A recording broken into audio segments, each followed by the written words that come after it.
주님, 이 시간 우리가 주님의 말씀 앞에 있습니다. 잘 들을 수 있는 귀를 주시고 깨닫는 마음을 주시고 이 말씀대로 바로 살아갈 수 있는 손과 발의 은혜를 주옵소서. 예수님 이름으로 기도드리옵나이다. 아멘. 우리 찬양대 귀한 찬양 또 감사합니다. 말씀 전에 이렇게 찬양이 있어서 찬양을 듣다 보면 얼마나 은혜가 되는지, 나는 그냥 설교 안 하고 찬양만 듣고 아멘하고 축도하고 집에 가도 좋겠다는 생각을 많이 하는데, 또 이렇게 정성껏 기도하면서 찬양을 준비해 주시고 하나님께 드리지만 또한 우리에게 큰 은혜를 끼치는 우리 찬양대, 우리 지휘자님, 반주자님, 모든 대원께 감사합니다. 우리 이 시간에 우리 찬양 대원들한테 고맙다고 박수 한번 치지요.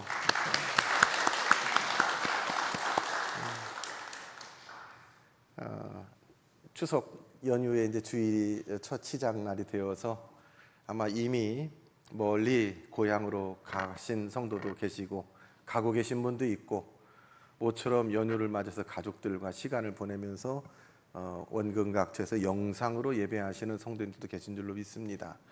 어느 곳에 계시든 또한 이 자리에 있는 우리 성도들과 더불어 이 추석 명절에 더도 말고 덜도 말고 한가위만 같아라 라는 말이 있는데, 하나님께서 여러분이 머무는 그곳에 여러분의 가정 가운데 평강 주시기를 주님의 이름으로 축복합니다.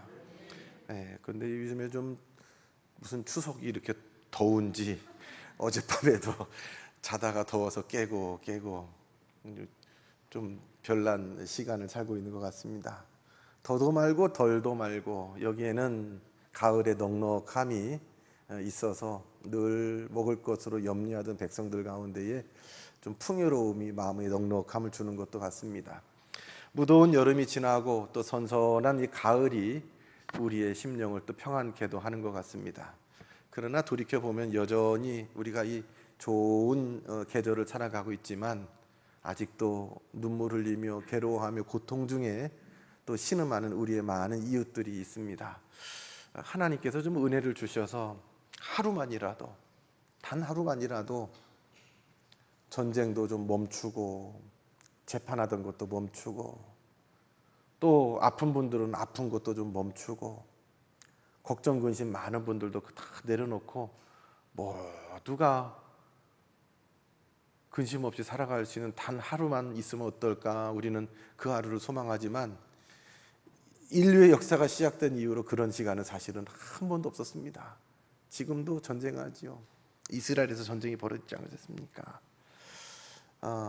우리는 이 좋은 시간을 살아가면서 하나님께서 우리를 통해서 하시고자 하시는, 원하시고자 하시는 거룩한 뜻이 있는 줄로 믿습니다.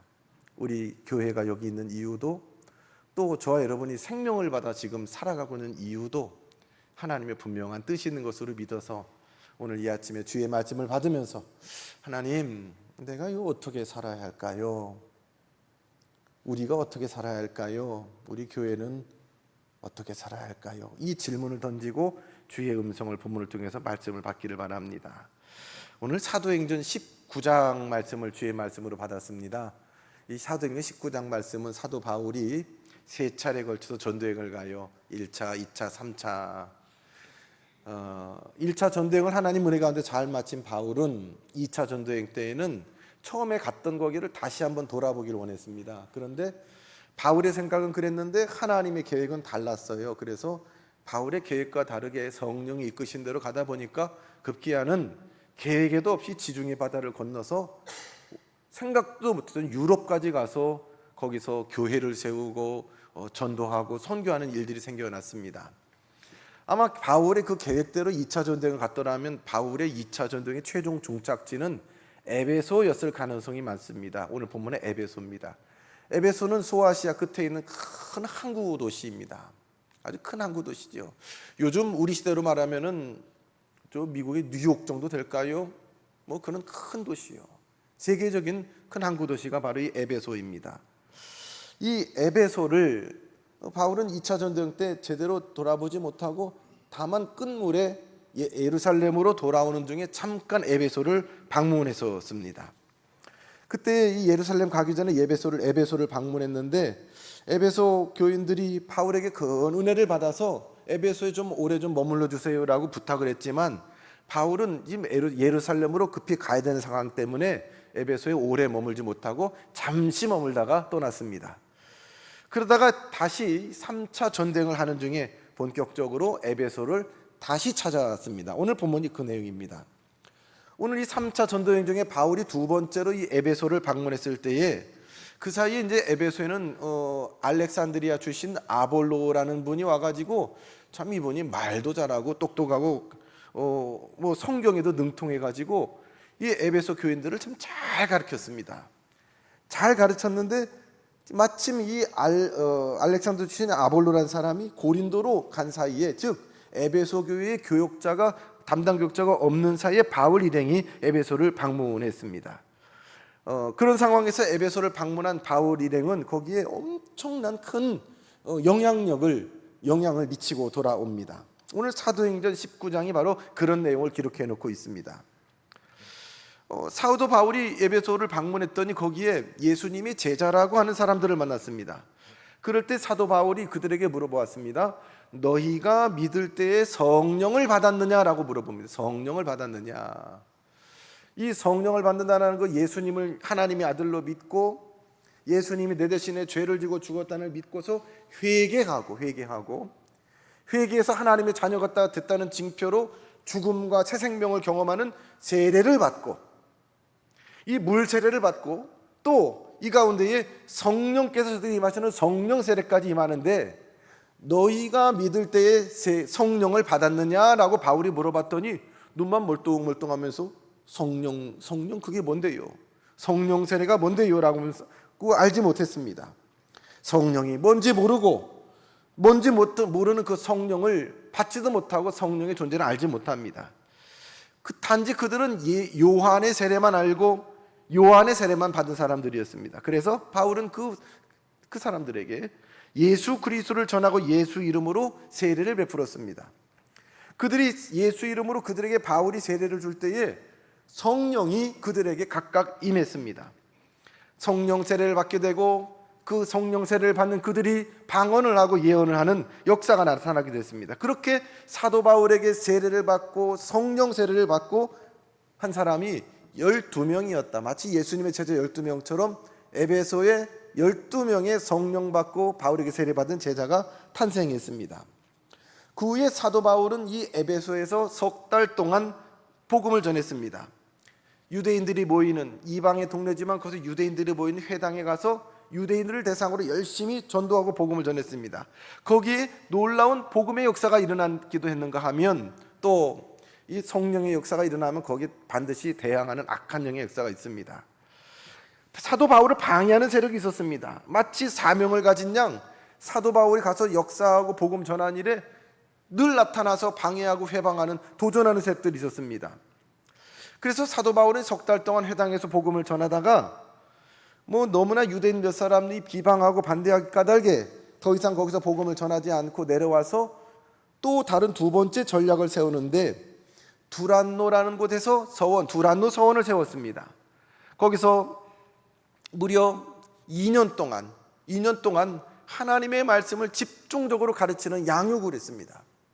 즉 에베소에서 바울의 사역은 두 가지입니다. 첫 번째로는 성령 사역입니다. 그리고 두 번째로는 하나님의 말씀으로 집중해서 이 두란노 서원에서 하나님의 말씀을 양육을 했습니다. 각각에게는 성도들에게 생업이 있지요. 아시겠지만 그 중동에서 한참 뜨거운 시간에는 그 뜨거운 시간에 일하지 않고 점심 먹고 잠깐 잠자는 시간이 있습니다. 아마 이 두란노 서원에서는 아침 일찍, 그리고 또 공부하다가 자기 직장 가서 일하고 중간에 자는 시간에 남들 다 잘 때 잠 안 자고 거기서 성경을 공부했습니다. 그리고 다시 가서 오후에 일하고 퇴근하고 또 돌아와서 성경을 공부하는 이런 양육이 무려 2년 동안 철저히 진행됐습니다. 또 우리가 아시는 대로 사도 바울은 자비랑 사역자였습니다. 텐트 메이커라고 그러죠. 또 다른 기술이 있는데 천막을 만들고 수리하는 직업을 저가 갖고 있었습니다. 그래서 사도 바울은 일하면서 열심히 다른 사람들과 마찬가지로 아침에 일찍 일어나 성경을 가르치고 가서 일하고 빨리 점심 먹고 가서 또 성경을 가르치고 또 가서 일하고 퇴근하고 또 성경을 가르치고 그러다 보니까 바울이 옷 갈아입을 시간도 없어요. 이 텐트를 맡는 이 장인은 더운 데니까 땀이 흐르지 않도록 손수건을 머리에 이렇게 탁 둘러매고, 또 이 가죽이나 천을 다루는 그런 거기 때문에 앞에는 이렇게 작업용 앞치마를 두른 채로 헝겊저겁 지고 와서 성경을 가르쳤다라는 겁니다. 그렇게 한 2년 가깝게 철저히 두란노 소원에서 저들은 말씀으로 훈련을 받았습니다. 그렇게 훈련을 받는 동안에 오늘 주신 말씀 10절을 보면 2해 동안을 이같이 하니 아시아에 사는 자는 유대인이나 헬라인이나 다 주의 말씀을 듣더라. 교회가 말씀의 토대에 섰어요. 그 교인들이, 예수님도 몰랐던 교인들이 예수님을 알고 하나님의 복음을 알고 율법을 알고 그 말씀에 단단히 서 있습니다. 이렇게 교회가 말씀에 단단히 한 2해 동안 훈련을 받았더니, 공동체 훈련, 말씀 훈련을 받았더니 그 뒤에 무슨 일이 일어났습니까? 우리 11절 말씀을 같이 한 목소리로 읽습니다. 11절 시작. 하나님이 바울의 손으로 놀라운 능력을 행하게 하시니. 말씀에 든든히 선 그 교회에, 그 말씀이 든든히 선 교인들을 대상으로 하나님께서 능력을 행하셨는데 바울의 손을 통하여 능력을 행하게 하셨다. 능력이 나타났습니다. 여러분, 하나님의 능력은 말씀의 터 위에서 나타나는 거예요. 분명해요. 덮어놓고 믿는 분들한테는 능력이 나타날 수가 없어요. 왜냐하면 덮어놓고 말씀 안 읽고 말씀 덮어놓고 자기식으로 막 믿는 사람들 가운데서는 거기에 하나님 능력 주면 큰일 나거든요. 자기가 한 것처럼 내가 기도했더니 됐더라, 내가 손 얹었더니 됐더라. 근데 지금 하나님의 말씀에 바로 섰더니 하나님이 바울의 손으로 능력을 행하시니, 그 능력이 어디서부터 출발했습니까? 우린 대답할 수 있습니다. 어디서부터 능력이 시작했어요? 하나님이지요. 하나님이 바울의 손을 통해서, 바울은 도구입니다. 통로입니다.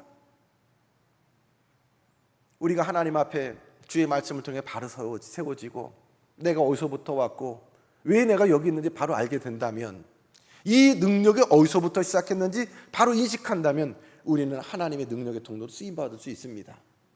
근데 그걸 쓰임받지 못할 때가 있어요. 우리 기도한다고 여기저기 기도원 쫓아다니고 산에 오르고 뭘 해도, 혹은 직분을 받고 교회에서 봉사를 하더라도 능력이 없는 것 왜일까요? 말씀의 무지한 까닭입니다. 하나님에 관하여 무지한 까닭입니다. 그래서 자기 알아주지 않으면 섭섭해하고 시험 들고, 내가 시간 들이고 내가 힘 들여가지고 애써서 이렇게 했는데 안 알아준다고 상처 받았네 줬네 이러면서 쓰러지지 않습니까? 하나님의 말씀으로 견고하게 세워진 하나님의 백성들은 이 능력이 어디서부터 왔는지 압니다. 그래서 그 능력의 근원이신 하나님을 온전히 찬양하고 하나님의 능력의 도구로, 하나님의 능력의 통로로 쓰임받은 그 백성은 그저 쓰임받은 것으로 감사하고 기뻐하며 하나님 앞에 영광 돌리지 않겠습니까? 이 바울의 손을 통하여 능력이 나타나는데 12절에 보니 심지어 사람들이 바울의 몸에서 수건이나 앞치마를 가져다가 병든 사람에게 얹으면 병이 낫고 또 악귀도 떠나더라. 이게 참 기가 막힌 게요, 이 에베소라는 도시가 그런 도시였습니다. 어떤 도시요? 어마어마하게 큰 도시고 사람이고 돈이 막 몰리는 도시지만, 문명이 몰리는 도시지만 또 우상의 집결소였습니다. 각종 우상, 세계 최대의 신전, 아데미 신전이 있는 그곳입니다. 큰 신전이 여기 있습니다. 이 큰 신전이 있고요, 거기에 이 우상, 이 장사하는 사람들이, 이걸로 생활하는 분들이 어마어마하게 많습니다. 점치고 굿하고 우상 갖다가 갖다 팔아먹고 그냥 재료값만 안 받아요. 어마어마하게 비싸요. 이런 사람들이 얼마나 많은지 모릅니다. 여러분, 우리 지나다 보면은 얼마나 우리 길거리 현수막 붙은 거 보면은 그런 산업들이 아직도 얼마나 흥합니까? 갓 신내림 받은 무당 3만 원. 저렴하네. 갓 신내림 받으면은 어떻게 좀 용한가? 저 갓은 우리 믿는 하나님하고 똑같이 G.O.D를 쓰나? 아니면 근데 갓 신내린 그거를 몇 년째 달아놨다라니까요. 예를 들면 그런 아주 흥행하던 데가 이 에베소입니다. 그런데 이 바울이 하는 거 보니까, 이 점쟁이들이, 무당들이 바울이 하는 거 보니까 바울이 기도하면 병이 뻘떡뻘떡 낫고 귀신도 쫓겨나가고, 심지어 바울의 소지품 손수건하고 앞치마는 뭡니까? 바울이 그냥 급하게 허겁지겁 와가지고 작업복이에요. 땀 가로막는 그 수건으로 머리에서 땀 흘러내린 거 맞고요. 그 천막 입는 거 그거 하는 작업복이에요. 그 앞치마. 근데 그거 갖다가 되니까 병이 났고 귀신 쫓겨났단 말이죠. 야, 저거 좋은 아이템이다. 우상장사들이 저것 좀 어떻게 좀 구하면 안 될까? 근데 그거는 몇 개 없을 거 아니에요. 그거 내가 돈 주고 내가 살 테니까 나한테 좀 파시오. 아마 어쩌면 바울에게 와서 은밀히 제안한 사람이 있을 겁니다. 나랑 동업 한번 해보지 않겠어? 급기야는 무슨 일이 있습니까? 13절에 보면 이에 돌아다니며 마수라는 어떤 유대인들이, 심지어 유대인들조차도, 하나님 믿는 사람들조차도 이런 우상 사업에 참여하는 사람들이 있다는 겁니다. 마술, 여기서 마술은 돌아다니면서 점하고 굿하고 사람을 속이는 사람들입니다. 시험 삼아서 본대로 한번 흉내내는 거 뭐라고 합니까? 악기 들린 자에게 이 사람들이 장사하면서 시험 삼아서 뭐라고 합니까? 주 예수님의 이름을 부르는데, 예수님의 이름에 능력이 있는데 예수 이름으로 귀신아 물러가라, 예수 이름으로 명하노니 일어나 걸을지어다 하는 것이 아니라, 어디서 본거는 있으니까, 본거는데 그들 안에 예수는 없거든요. 뭐라고 말합니까? 13절 후반에 보면 내가 바울이 전하는 예수를 의지하여 너희에게 명하노라. 말이 길죠. 내가 바울이 전하는 예수 이름을 명하노니 물러가라. 이 짓을 이 유대인 가운데 일부 마술하는 점치는 사람들인데, 한 제사장 스게와의 일곱 아들도 그 짓을 했다. 이 제사장 직분도 돈 주고 샀을 가능성이 많지요. 온전히 이 사람들은 돈이 목적이고 돈이 우상이고, 제사장 직분도 어떻게 사가지고 권위 있는 척 종교 있는 척 하면서 이 일을 돈벌이 이용하는 사람들이 있었는데, 이 사람들이 가가지고 바울 흉내를 내는 거예요. 내가 바울이 전하는 예수 이름으로 명하노니 귀신아 물러가라. 귀신이 귀신같이 안되면서요, 귀신이 모를 리가 없습니다. 15절에 보면 악귀가 대답합니다. 뭐라고 합니까? 내가 예수도 알고 바울도 안다. 그런데 너희는 누구냐? 참 기가 막히지요. 그러면서 그 귀신이 그 흉내를 내는 이 유대인들, 그 사람들 위에 뛰어 올라가지고 확 짓누르고 망신당하고 아주 귀신한테 폭력을 당하는 이 우스꽝스러운 모습이 나와 있습니다.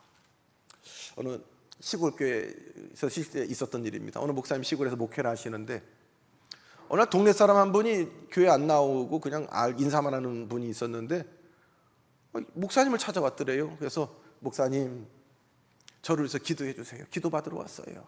제가 몸이 이렇게 아픈데 목사님이 기도해 주면 나을 것 같아요. 기도해 주세요 하고 왔더래요. 교회 처음 나온 사람이지만 기특하다 하면서 목사님이 힘껏 그 사람 아픈 얘기를 듣고서 기도를 해줬대요. 기도가 다 끝난 다음에 이 목사님이 그분한테 물어봤겠죠. 궁금하니까. 아니, 당신 교회도 안 나오는 사람인데 갑자기 무슨 생각이 들어서 이렇게 와서 나한테, 목사한테 와서 기도받을 생각을 했냐 그랬더니 그분이 그러더래요. 사실은 이전에 먼저 무당을 찾아갔습니다.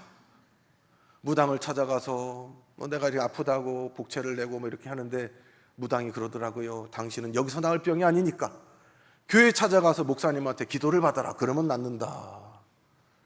생각지도 못했던 얘기를 들었습니다. 별일이 다 있다 그러면서 그 무당 용안에 싶어 하는 중에, 동네니까 어느 날 또 길을 가다가 마침 그 무당을 만났대요. 동네 무당이라 동네 사람이니까 인사를 했겠지요. 그래서 목사님이 궁금했던 그거를 물어봤어요. 참, 저 무당님 무당님이라고 하는 분들, 저번에 저 아무개를 나한테 보내가지고 와서 기도 받고 갔는데, 그거를 어떻게 당신이 교회 가서 기도하라고, 기도받으라고 시켰다면서요. 맞습니까? 그랬더니 그 무당이 목사님 보고 씩 웃으면서 그러더래요. 같은 업종에 있는 사람끼리 돕고 살아야지요. 그래서 실제로 있었던 일입니다.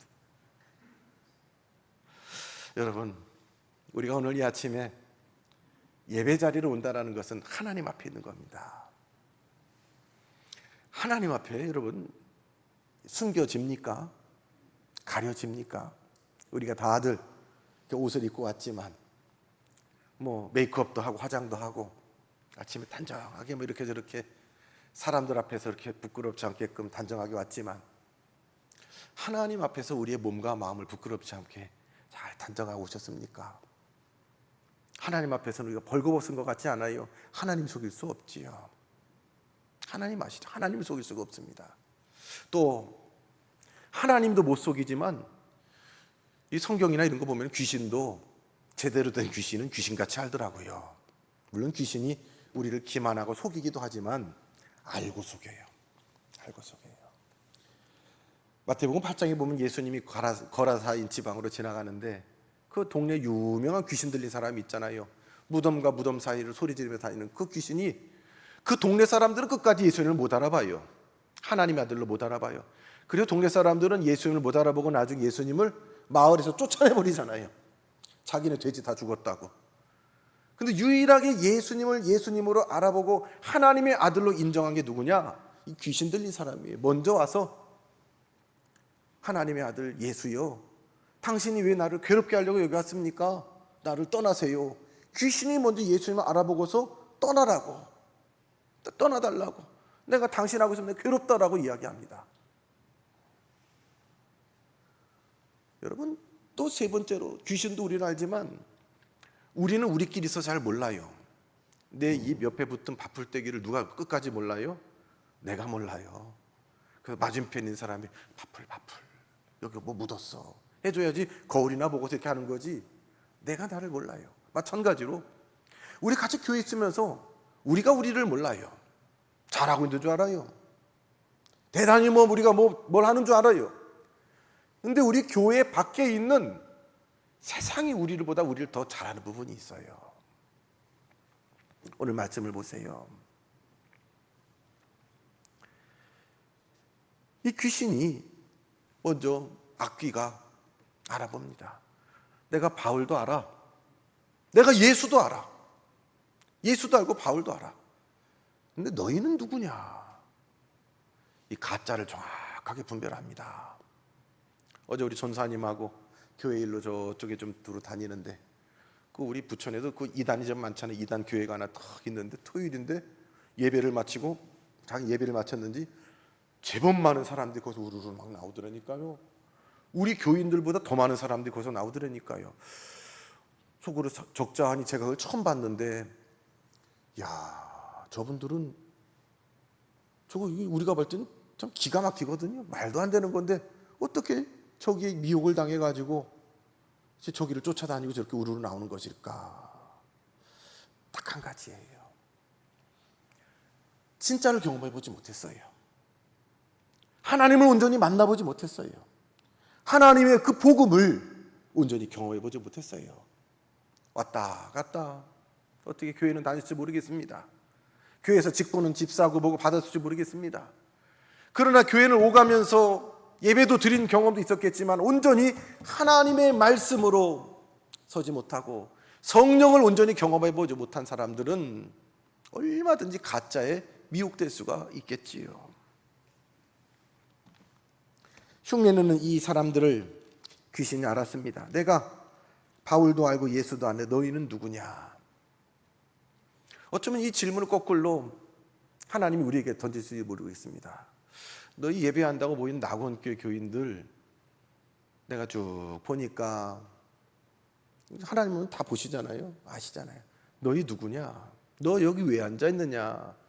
하나님의 질문이 있겠다는 생각이 듭니다.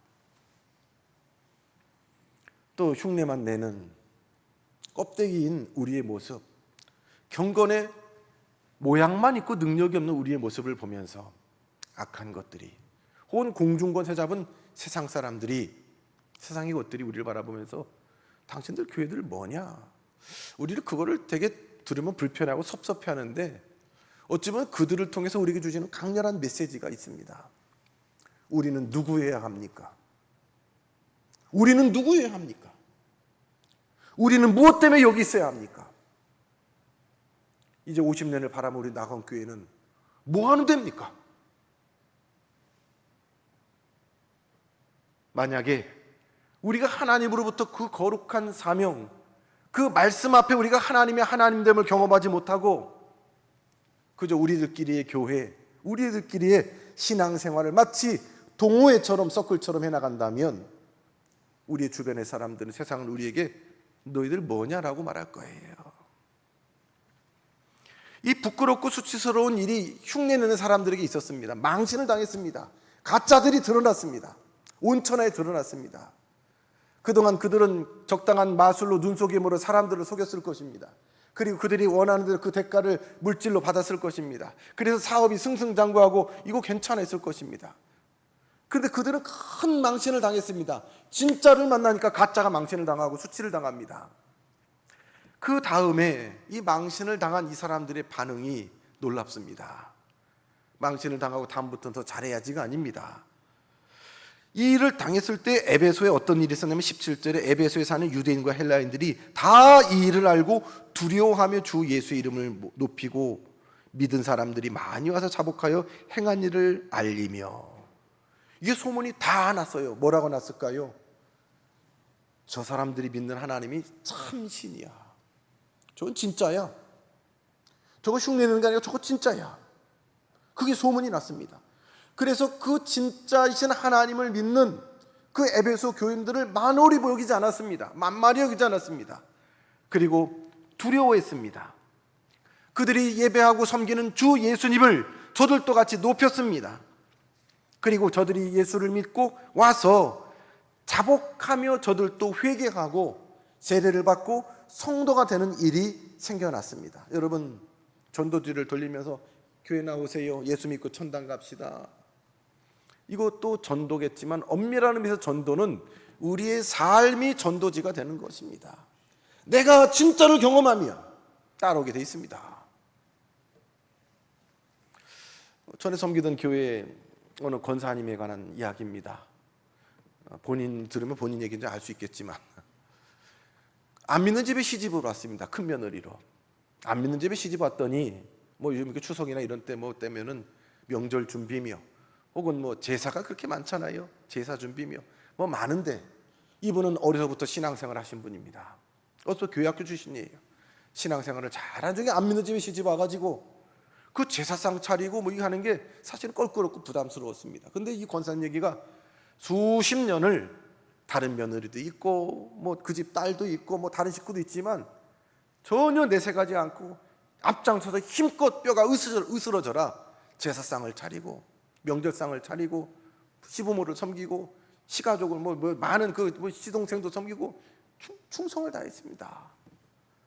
제사상을 정성껏 앞장서서 차려놓고서 가족들에게 이야기합니다. 저는 하나님 믿는 교인입니다. 그래서 여기까지 준비까지 해드리지만 제가 제사에는 참여할 수 없습니다. 이거 어떻게 차린 거를 다 가족들이 봤으니까요. 그래, 알았다 며느라. 이게 10년, 20년, 30년, 40년. 예수 믿어야지 천당 갑니다, 안 믿으면 지옥 갑니다, 이런 말 한마디도 안 했대요. 온 가족이 다 교인이 되었습니다. 저들이 먼저 네가 믿는 하나님, 네가 다니는 교회면 야 그거 진짜 같다, 나도 이번 주부터 교회 간다. 한 분 한 분 가족들이 교회에 나오기 시작했습니다. 비단 뭐 음식 잘 차리고 뿐만 아니라요, 이 어려운 안 믿는 가정에 하나님이 나를 보내시는 거는 하나님이 나를 보내셨다, 이걸 사명으로 알았습니다. 이곳을 선교지로 알았습니다. 으스러지게, 그게 쉬운 일입니까? 남들 다 쉬고 뒷짐지고 있는데 종으로 시집 온 것도 아니라 온통 그 가정을 섬겼습니다. 선교사로요. 그렇게 선교사로 그 안 믿는 가정에 시집 와서 선교지에서 긴 시간을 섬겼더니 그의 삶이 전도지가 되어서 모든 가족들이 하나님 앞에 바로 서는, 온 가문이 바로 서는 가문이 되었다라는 간증을 들은 적이 있습니다. 진짜를 경험하면, 진짜 예수 믿는 사람 하나가 그 집에 들어오면 그 집이 삽니다. 배우자 뭐 당신 권사가 돼서, 당신 장로가 되고 집사가 돼서 그럴 거 없어요. 내가 하나님 앞에 진짜 그 하나님의 성령을 경험하고 말씀 위에 바로 서서 하나님 앞에 살아간다면 나와 내 집은 하나님 앞에 놀라운 구원의 역사를 경험할 수가 있을 것입니다. 내가 서 있는 그 집, 그 직장, 그곳, 거기에서 하나님의 말씀의 능력이 임할 수 있도록 우리는 살아가야 될 것입니다. 낭패를 당했던, 악귀한테 너는 누구냐라고 낭패를 당했던 그 사람들, 그 마술하던 많은 사람들이 큰 충격을 받았습니다. 여러분, 마술사가 다른 사람의 마술을 볼 때 어떻게 볼까요? 저 사람은 무슨 기술을 쓰나? 저거 저렇게 기술을 쓰는구나. 저런 방법이 있구나. 어떻게 속이나 볼 겁니다. 근데 마술사들이 교회를 보고 바울의 사역을 보니까 못 찾는 거예요. 이건 사람이 할 수 있는 게 아니에요. 그래서 그들은 더 정확하게 알았습니다. 이거는 사람이 할 수 있는 일이 아니다. 우리가 해봐서 하는데 눈속임으로 되는 것이 아니다. 이 사람들은 진짜다. 자기가 먼저 깨달았습니다. 그리고 이 업계에 있는 사람들이 진짜로 나왔습니다. 무당들이, 점치는 사람들이, 사람을 속이고 기만하던 가짜들이 진짜 앞에 나왔습니다. 그동안 가짜로 벌이했던 모든 그 마술하던 책들을, 그 비싼 책들, 여기 뭐 은 5만 됐는데 요즘 우리식으로 이렇게 어떻게 적용해 보면은 한 50억 가깝다. 50억 가까운데 내가 일부에 5억으로 잘못 말했는데 50억 가까운 돈이랍니다. 그 큰 값어치 있는 그거, 그 돈인데 물질을 넘어서는 진짜를 바라봤을 때 저들은 감동을 받고 그거를 사람들 보는 앞에 가져다 태워버렸습니다. 사람들 보는 앞에 이것을 태우는 행위는 굉장히 의미 있는 행동입니다. 진짜이신 하나님 앞에, 하나님, 내가 지금까지 붙잡고 살아왔던 모든 가짜들을 내놓고 태웁니다. 포기를 선언하는 겁니다. 하나님, 당신이 진짜 신입니다. 하나님이 참신이십니다. 그 하나님, 내가 진짜를 부르짖사오니, 하나님 앞에 엎드려 싸우니 나를 붙들어 주세요. 가짜를 내려놓습니다. 어느 날 하나님 앞에 전도를 받고 하나님을 경험한 사람은 첫 번째 하는 것이 이겁니다. 가짜를 청산하는 겁니다. 전도했더니, 목사님, 저희 집에 신방해 주세요. 왔더니 내가 그 붙여놨던 것, 저 부적들, 내가 의지했던 이런 것들, 저것 좀 다 목사님이 떼주세요. 다 부적들 띄고 거짓됐던, 우상숭배했던 걸 다 갖다 때려 부시고 청산하는 겁니다. 눈에 보이는 그것뿐만 아니라 내 안에 의지했던 하나님 아닌 것들을 철저히 불태울 때 우리는 참 복음이신 하나님의 능력을 경험할 수 있는 것입니다. 두 가지가 같이 있을 수 없습니다. 양다리 고친다고요? 그 안에 진짜는 없습니다. 착각하지 마세요. 그리고 사람들 앞에서 그들은 또 선포하는 것입니다. 지금까지 우리는 당신들을 속였습니다. 가짜였습니다. 그래서 사람들 앞에 그 돈으로 치면 어마어마한 그 많은 자신들의 돈벌이 되는 그 책들을 불태워 버렸습니다. 그럴 때 이 에베소의 20절에 보면 이와 같이 주의 말씀에 힘이 있어 흥왕하여 세력을 얻으니라. 뭐가 흥왕해요? 주의 말씀, 하나님의 말씀. 이태 동안, 2해 동안 두란노 서원에서 저들이 막 말씀 앞에 때를 얻든지 못 얻든지 힘썼던 것처럼 저들이 하나님의 말씀으로부터 능력이 임한 것을 저들은 알았을 것입니다. 그래서 하나님의 말씀에 집중했습니다. 하나님의 말씀의 권위를 인정했습니다. 그리고 저들이 그 늘 말씀을 마음에 새기고 살아갈 때에 저들의 삶 가운데도 말씀의 능력을 경험하는 일이 있어서 에베소에 놀라운 부흥의 역사가 있었다는 것이지요. 말씀을 정리합니다. 사도 바울을 통해서 에베소에게 주셨던 큰 은혜, 첫 번째로는 성령의 사역입니다. 성령께서 여러분 가운데에 몸과 마음을 온전히 주장하실 수 있기를 바랍니다. 몸과 마음을 주장해서 여러분이 하나님의 성령의 이끄심을 받기를 바라고, 두 번째로는 말씀 사역입니다. 우리가 각 선교회, 남선교회, 여전도회, 그 다음에 교회, 학교, 각 기관기관 하는 것, 첫 번째는 말씀 사역입니다. 먼저 말씀에 집중하셔야 됩니다. 그 말씀을 붙잡고 말씀 앞에서 바로 서게 될 때에 능력 주시는 분은 하나님이세요. 하나님의 능력이, 하나님의 말씀을 사모하며 그 말씀으로 사모하는 자에게 하나님의 능력이 우리를 통하여 일하시게 될 줄로 믿습니다. 우리 낙원께 하나님께서 은혜 주셔서 성령 충만한 교회, 말씀으로 열심으로 말씀에 매달리는 교회, 그리하여 말씀이 흥왕한 교회로 하나님께서 쓰시는 중에 하나님의 능력이 저와 여러분을 통해서 여러분의 가정을 통해서 놀랍게 역사하길 주님의 이름으로 축복합니다. 고맙고 감사하신 아버지 하나님, 우리는 하나님의 사람입니다. 하나님의 크신 사랑으로, 갚을 수 없는 그 크신 사랑으로, 십자가 사랑으로 세움을 받은 하나님의 사람입니다. 하나님, 우리가 여기 있사오니 하나님 합당한 하나님의 말씀으로 우리를 채워주시고 하나님의 은혜의 통로, 하나님의 능력의 통로로 우리의 삶이 쓰임받게 하여 주시옵소서. 예수님 이름으로 기도드리옵나이다. 아멘.